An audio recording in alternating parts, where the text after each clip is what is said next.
Mahilig ka ba sa classic na motor pero ayaw mo mag-restore dahil una sa lahat, magastos, sakit sa ulo, maghanap ng pyesa, tools time? Well, eto na siguro ang hinahanap mo. Higit sa lahat, 400cc na to, pwede mo idaan sa expressway, and brand new, pero luma ang itsura. Alright, so welcome to my first review. This is the Cafe 400 by Motorstar. Let's do it!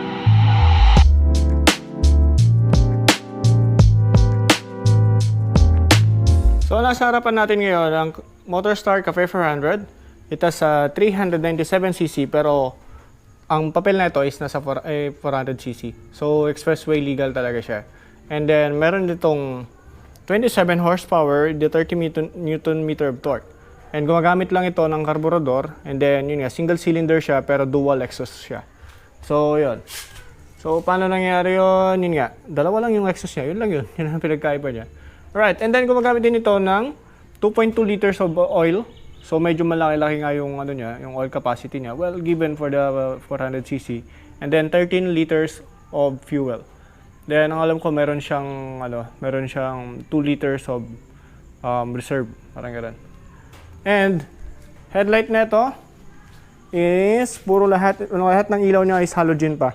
Headlight, okay naman, malakas naman tong ilaw na ito, nasubukan ko na rin lang.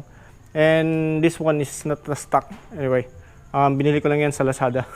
And including yung sa side mirror niya, hindi rin siya stock. Ginamit ko yung side mirror nung Barako. Pinalit ko lang yun doon. Alright. So, gumagamit din ito ng 19-inch of wheels with a size of 190 by 19. Makapal na rin. And ang tatak na rin niya is Kenda. Well, ito, maganda na rin yung mugs na ito kasi nga gumagamit na rin siya ng black mugs. Unlike yung before, chrome pa yung kasi dati. Well, yun nga, hindi mo na kailangan baguhin pa ng mga hindi ka na kailangan magpalit pa ng chrome na ito.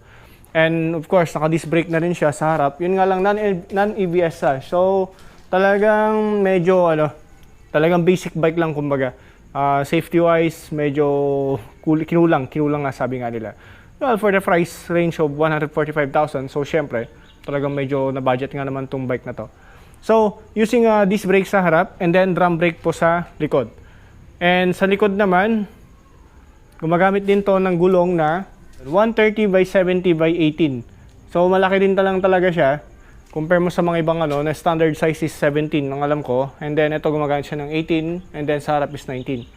And the sprocket, hindi ko alam kung ilang teeth to eh. May kita ba dito? I don't know. Hindi ko masyadong makita kung ilang teeth to. And makapal na rin yung niya, yung sa kadena niya. Talaga may kita mo yung heavy duty na rin siya eh. Compare mo dun sa mga standard bike na And, ano pa ba? Dual pipe, of course. Sa likod, may kita mo yung niya. Mukha siyang, yun nga, double, ano tawag doon? Yung battle? Battle ba tawag nila dyan? Parang ganun. Yun. And, sa tail light, of course, lahat ng signal light, lahat gumagamit siya ng halogen bulb. And dito naman tayo sa may manubela, banda.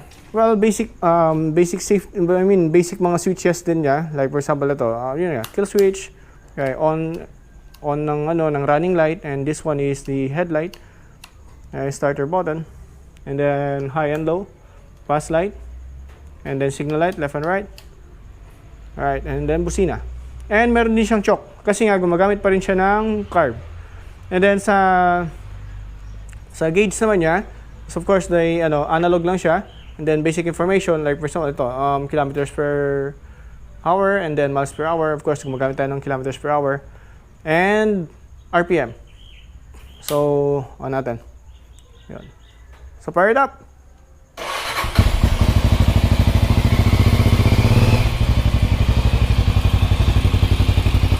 So, yan po ang tunog ng Cafe 400 with a stock pipe.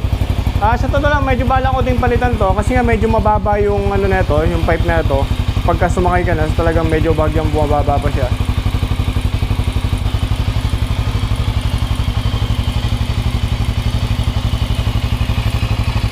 Bumaba natin konti. Konting-konti lang.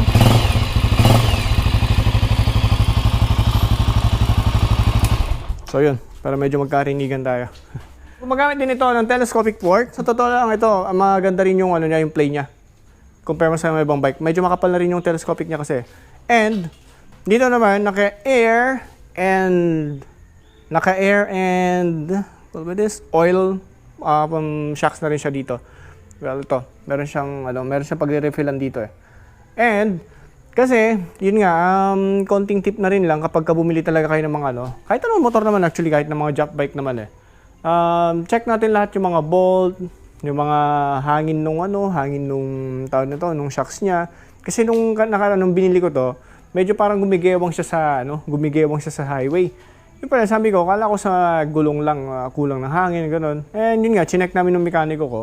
And yun, kulang yung isang hangin niya sa likod dito sa may shocks niya. So yung kabila is 60 and then this one is using 45. So yun, ginaya na rin lang namin sa 60. Siguro bawas-bawas na lang kapag medyo matigas or So yun, check na rin natin yung mga bolt niya kasi nga nung pagkabili ko, as in, may maraming maluluwag na mga bolt. As in, pati yung sa mga sa mga axle niya, sa ilaw, lahat medyo maluluwag. So double check na rin lang natin. Siguro that's the difference between the branded na sabi nga nila mga jump bikes compare mo sa mga China bike.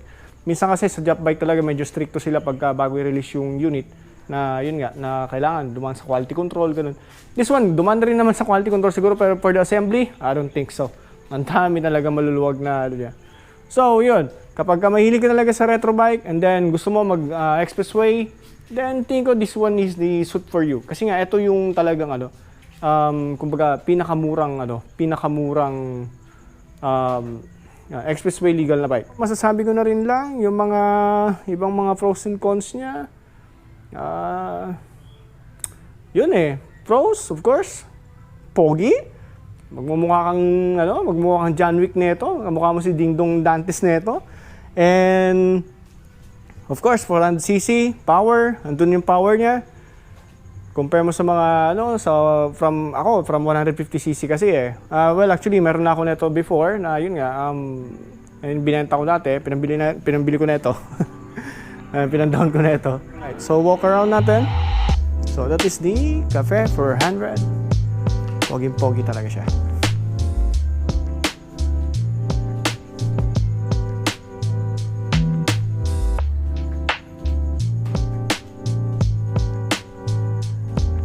There you go. Okay, so for references, ako ay 5'11" and 72 kilos. So, ito ang itsura kapag sumakay yung isang 5'11" dito sa motor na to. There you go. So, hindi ako nakatip-toe, flat-footed ako, and then medyo nakatiklop konti yung tuhod ko. So, normal. I mean, komportable para sa isang 5'11" to. Siguro, ang ideal height para sa mga motor na to is nasa at least sa 5'7" and up. Kasi mga 5'7" pababa, medyo tiptoe na rin lang siguro. Sabagay, medyo bumababa pa naman tong likod nito kapag sinakyan. Gawa nga nung medyo malambot talaga yung sa shocks niya. Well, adjustable rin pala yung shocks nito. Yung height, and yung alam ko kung compression niya, kung adjustable din to And yun nga, bala ko kasing palitan din monobela na ito na medyo nakayuko konti. Kasi pagka sa expressway, medyo ito, parang nakakatangay ng hangin